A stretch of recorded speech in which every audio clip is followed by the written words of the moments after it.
The rain in San Francisco doesn't just fall, it bites. It was biting through my thin thrift store coat as I stood at the edge of the crowd, watching them lower my father into the ground. Arthur Vance, the man who built an empire out of silicon and dreams, buried in a mahogany box that probably cost more than my college tuition. I wasn't in the front row. No, the front row was reserved for the official family. My stepmother, Tiffany, draped in vintage Chanel, her eyes perfectly dry behind $500 sunglasses. And beside her, my stepsister, Serafina. She was dabbing at her eyes with a lace handkerchief, performing the role of the grieving daughter better than I ever could. Tiffany looked back at me once, just once. It wasn't a look of sympathy.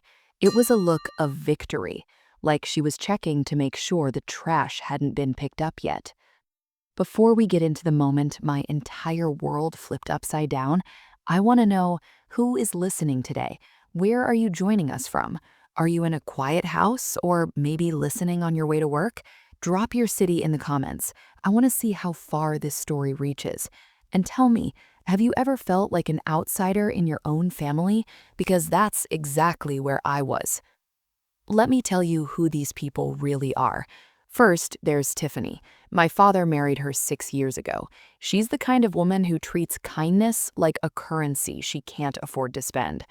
Then there's Serafina. She's 24, my age, but we couldn't be more different. She's the golden girl. Perfect grades, perfect social media, perfect lies. And then there's me, Alara. I'm the daughter from the first marriage, the one who stayed with Dad when he had nothing, and the one he distanced himself from once he had everything. Or so I thought. Alara, a voice hissed. I looked up. The service was over. Tiffany was standing in front of me, the smell of her expensive perfume clashing with the scent of wet earth. "Don't bother coming to the house for the reception," she said, her voice a low, cold vibration. "He was my father, Tiffany," I said, my voice trembling. "On paper, maybe," Serafina added, stepping up beside her mother. She tucked a strand of blonde hair behind her ear and smiled. It was the smile of a predator. "But Dad always said I was the one who truly understood his legacy.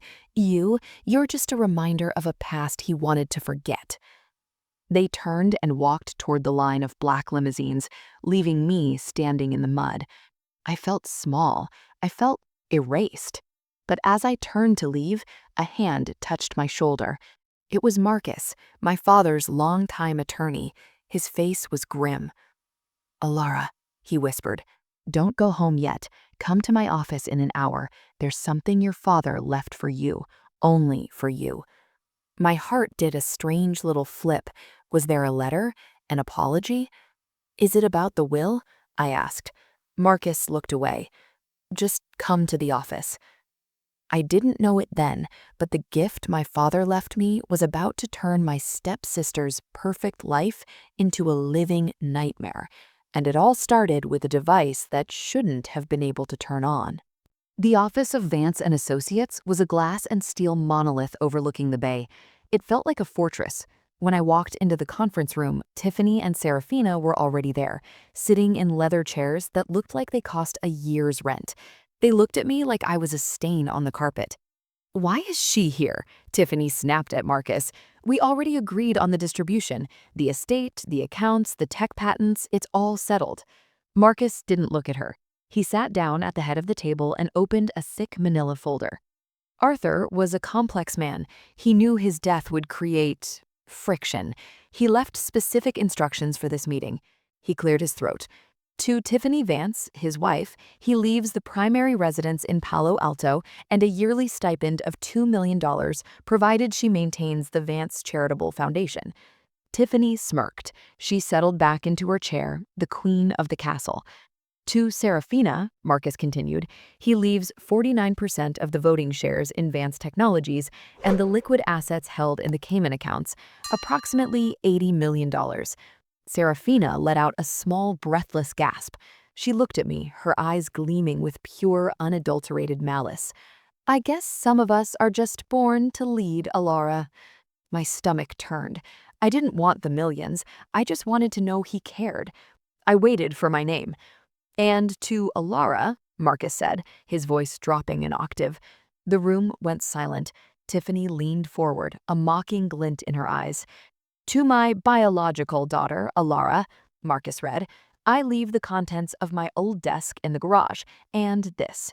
Marcus reached into a bag and pulled out an old, beat-up tablet. The screen was cracked, the casing was scratched. It looked like something you'd find in a dumpster at a middle school. A tablet? I whispered. That's it? Tiffany burst out laughing. It was a sharp, jagged sound. A garage desk and a piece of e-waste. My God, Arthur really did know your value, didn't he? He gave you the trash and he gave us the empire. Seraphina stood up, smoothing her skirt. Don't be too sad, Alara. You can probably sell that tablet for $20 on eBay. It might help you pay your bus fare home. They walked out, their laughter echoing in the sterile hallway. I sat there, staring at the cracked screen of the old tablet. I felt a hot sting of tears, but I refused to let them fall. Marcus stayed behind. He looked at me with a look I couldn't quite place. It wasn't pity. It was anticipation. He spent a lot of time on that tablet in his final months, Alara, Marcus said softly. He told me to tell you one thing. The truth isn't always in the code. Sometimes it's in the memory. What memory? I asked. He didn't say. He just said you'd know. I took the tablet. It was heavy, heavier than it should have been. I left the building, feeling the weight of my father's trash in my hands. I went back to my tiny apartment, sat on the floor, and tried to turn it on. Nothing. I plugged it in. Nothing. I felt like a fool. My father had spent his final moments mocking me. He had given me a broken toy while his new family took everything he had built. I was about to throw it against the wall when the screen suddenly flickered. A line of green text appeared on the black screen. System booting. User recognition. Scanning retina. A faint red laser swept across my eyes. I froze. This wasn't an old tablet. A voice, my father's voice, but perfectly clear, as if he were standing right behind me, came through the speakers. Hello, Alara. If you're seeing this, it means Tiffany and Seraphina have already shown you who they really are. Now it's time I show you who they actually are. The tablet didn't show a bank balance. It showed a hidden camera feed. And the first thing I saw was Seraphina standing in my father's study, holding a vial of clear liquid I had never seen before. I didn't move. I didn't even breathe. The image on the tablet was high definition. It was a recording from 3 months ago, taken in the private library of the Palo Alto estate. My father was sitting in his armchair, looking frail, his breath coming in ragged gasps. Seraphina was there. She wasn't the grieving daughter. She was pacing the room like a caged tiger. Just sign the amendment, Arthur, she was saying. Her voice was different, harder, more clinical. If you sign it now, the transition will be seamless. Tiffany gets the house, I get the shares, and we can move you to the private facility. Ilara, my father croaked. I need to call Ilara. Ilara doesn't care about you, Seraphina shouted, slamming her hand on his desk. I'm the one who's here. I'm the one taking care of you. I felt a sob rise in my throat. I had called every single day. Tiffany always told me he was sleeping or that he didn't want to be disturbed. They had cut us off from each other. On the screen, Seraphina pulled a small vial from her pocket. She unscrewed the cap and poured the liquid into my father's water glass. This will help you relax, Arthur, she said with a terrifyingly sweet smile. It'll make everything go quiet. My father drank. Within minutes, his head lolled back. Seraphina took his limp hand, pressed his thumb onto a digital pad, and authorized the will amendment. The video cut to black. My father's AI voice returned. This is just the beginning, Ilara.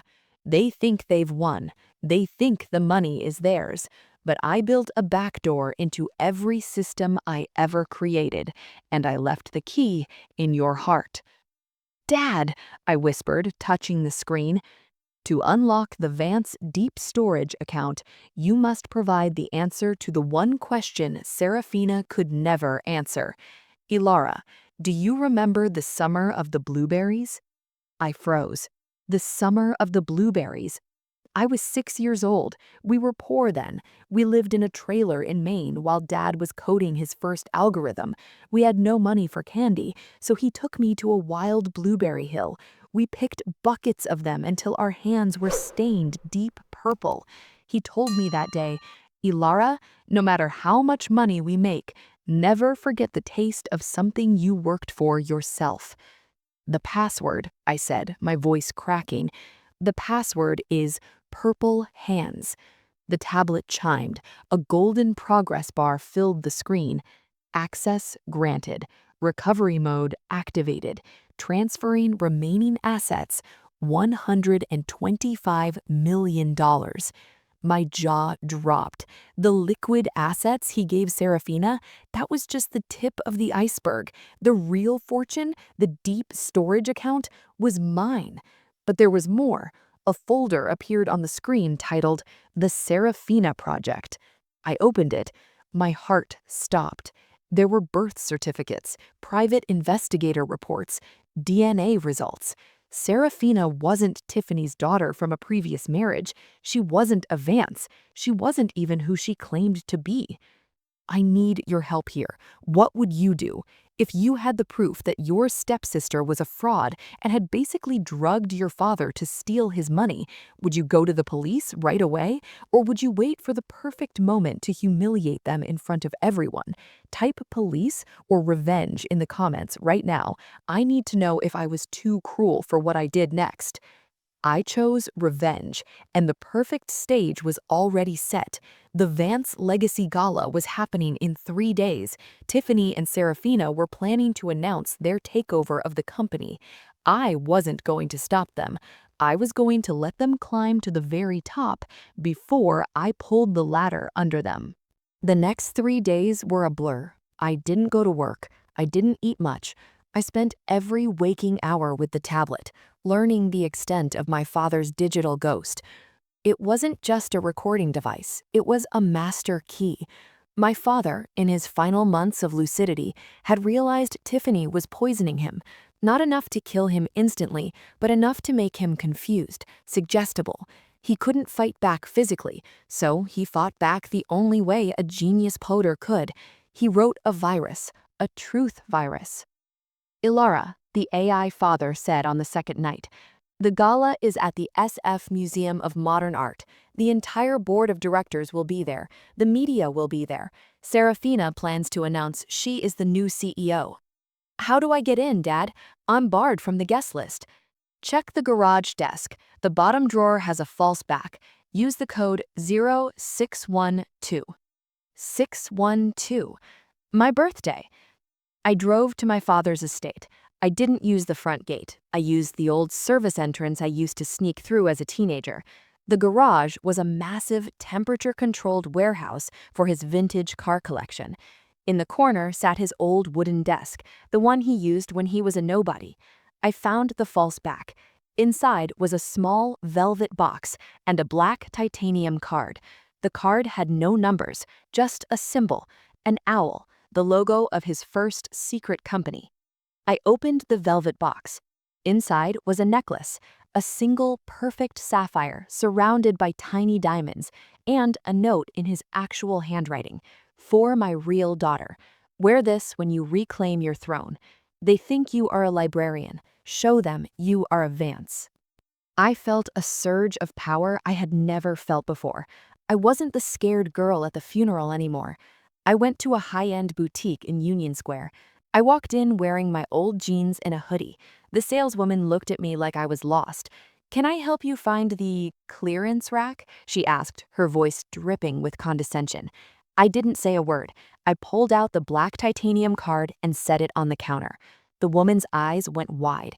She grabbed a scanner, her hands shaking. Transaction approved. I need the best dress in the store and a team of stylists. I have a gala to attend. Meet the new Ilara, no longer the pity daughter. I spent 12 hours being transformed, silk, diamonds, and a look in my eyes that could melt silicon. Meanwhile, my father's AI was busy. It was phishing Serafina's private phone. Ilara, the AI tablet chimed. I've intercepted a message. Serafina is meeting with a man named Victor. He's a rival CEO. She's planning to sell the Vance patents to him the moment she is confirmed as CEO. She's betraying the company before she even owns it. Perfect, I whispered. That's exactly what I needed. The night of the gala arrived. The red carpet was rolled out.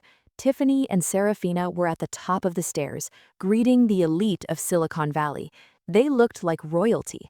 But as my black car pulled up to the curb, the AI whispered in my ear through my wireless earbud. System check complete. All screens are synced. The truth virus is ready to deploy on your command.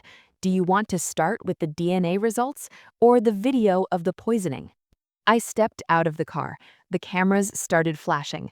Let's start with her real name. Serafina stumbled back as if I'd slapped her. What did you call me? Sarah Jenkins, I said, my voice a ghost of a whisper. Born in Omaha, one arrest for embezzlement, one for identity theft. You really should have picked a less famous family to infiltrate. Tiffany stepped between us, her eyes darting around to see if any donors had heard.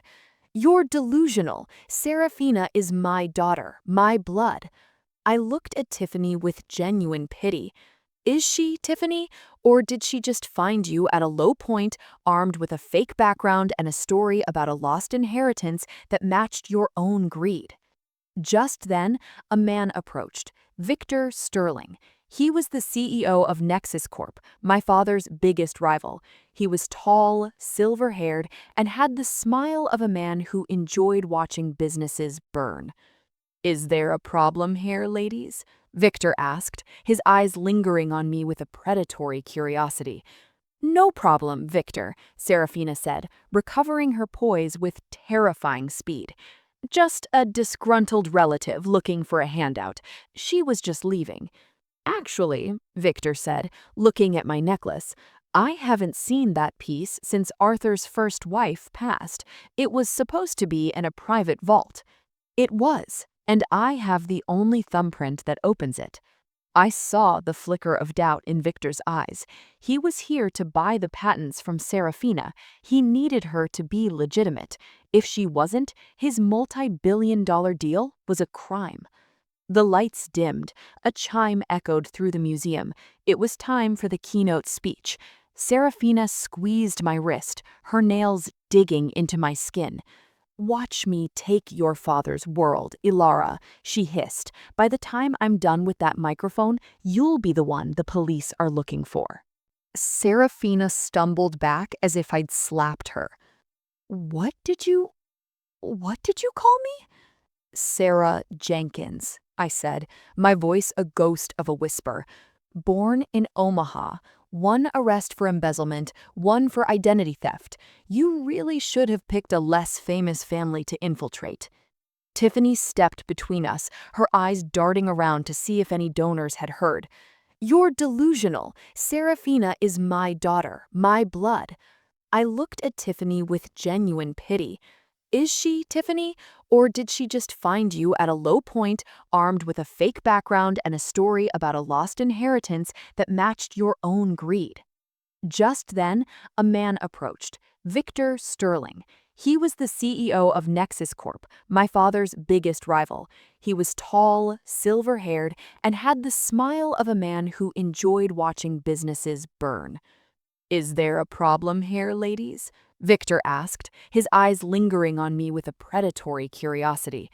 No problem, Victor, Serafina said, recovering her poise with terrifying speed. Just a disgruntled relative looking for a handout. She was just leaving. Actually, Victor said, looking at my necklace, I haven't seen that piece since Arthur's first wife passed. It was supposed to be in a private vault. It was, and I have the only thumbprint that opens it. I saw the flicker of doubt in Victor's eyes. He was here to buy the patents from Serafina. He needed her to be legitimate. If she wasn't, his multi-billion-dollar deal was a crime. The lights dimmed. A chime echoed through the museum. It was time for the keynote speech. Serafina squeezed my wrist, her nails digging into my skin. "Watch me take your father's world, Ilara," she hissed. "By the time I'm done with that microphone, you'll be the one the police are looking for." Serafina climbed the stairs to the podium.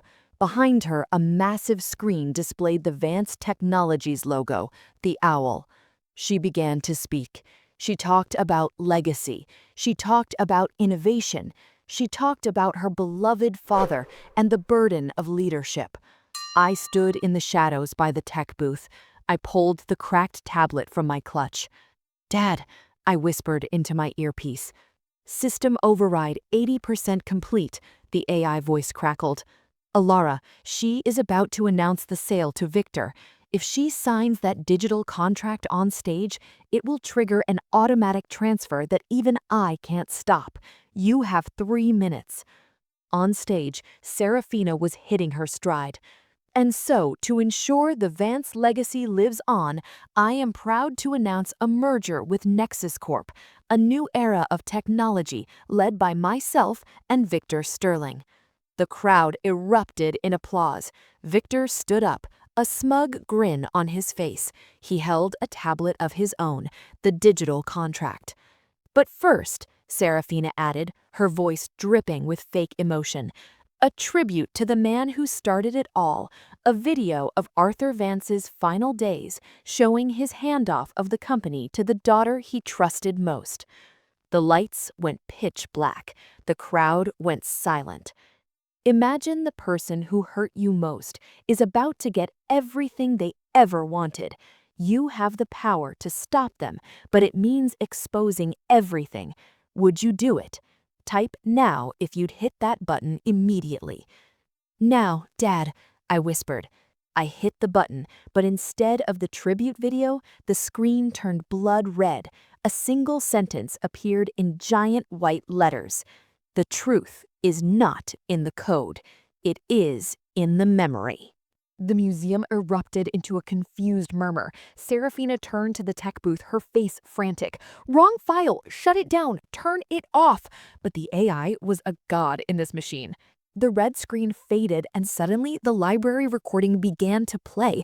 Not the edited version Serafina had prepared, but the raw, terrifying truth. The entire room watched as Serafina, their new CEO, screamed at a dying man.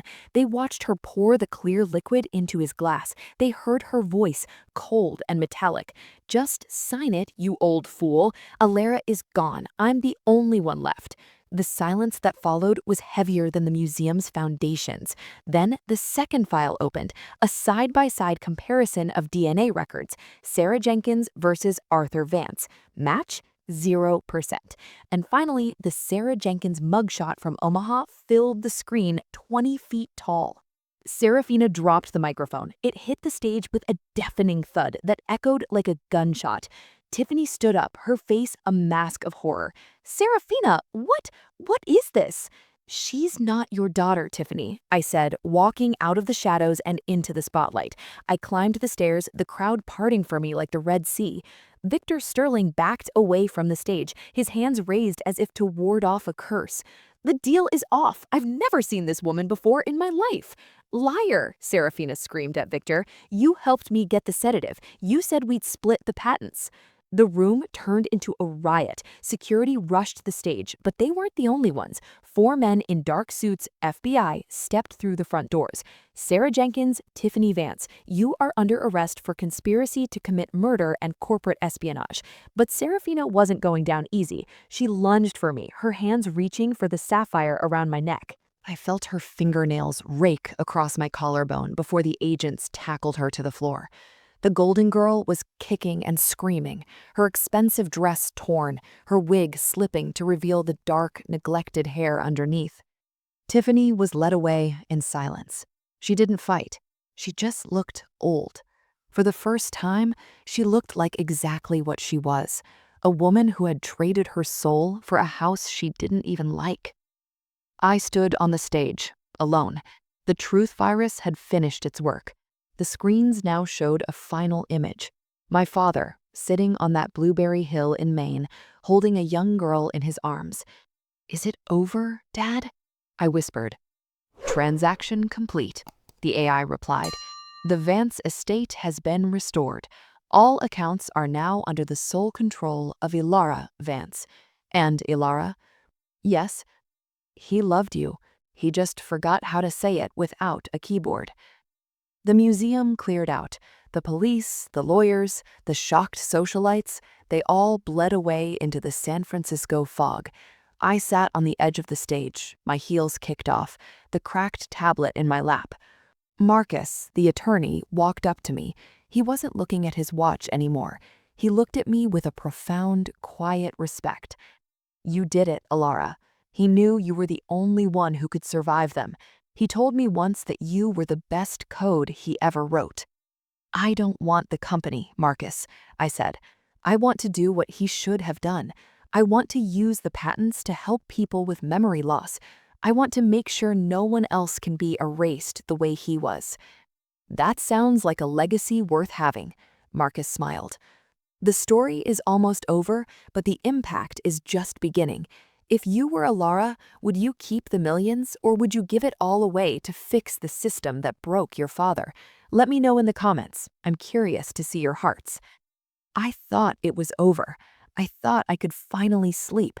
But as I walked back to the garage desk one last time to lay the tablet to rest, I noticed a tiny blinking light I hadn't seen before, a hidden compartment.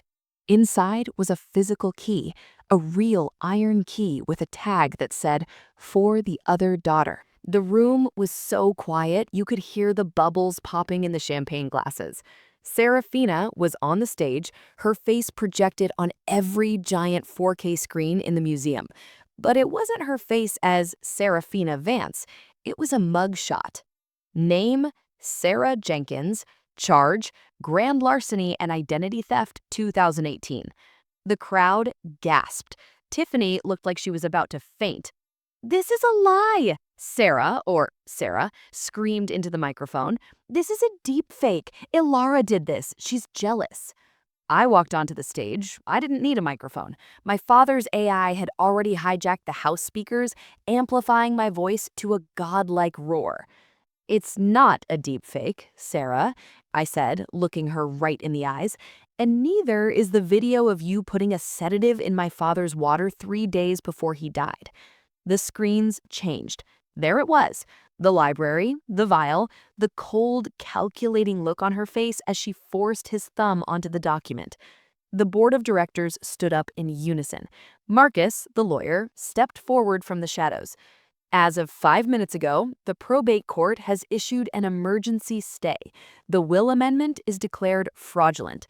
Ilara Vance is the sole executor of the Vance estate." The security team, the ones Tiffany had hired, moved in, but they didn't move toward me, they moved toward Tiffany and Sarah. "Get your hands off me," Tiffany shrieked as they led her away in her Chanel suit. "I am the mistress of this house." "Actually," I said, "the house is in my name now, and I've already had the locks changed. Your things will be sent to the local shelter.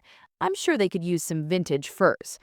Sarah was silent now. She just looked at me with pure, distilled hatred. "You think you won?" she spat. "You're just like him, a cold, lonely coder." "Maybe, but I'm a Vance, and a Vance always keeps their word." As the police led them out, the room erupted in applause, not for the money, but for the justice. I stood there, looking at the empty stage, and for a moment, I felt him, my father, not as a ghost in a machine, but as a memory of a blueberry hill. I had the millions, I had the company, but most importantly, I had my name back. What do you think? Did the punishment fit the crime? I want to hear your thoughts in the comments. This story is about more than just money. It's about the people who think they can erase you. Don't ever let them. If you enjoyed this journey, please hit that like button and subscribe to our channel. It helps us grow this amazing community and keeps these stories coming. We're building something special here, and I'm so glad you're a part of it. I'll be in the comments for the next hour responding to your theories and locations. See you in the next story.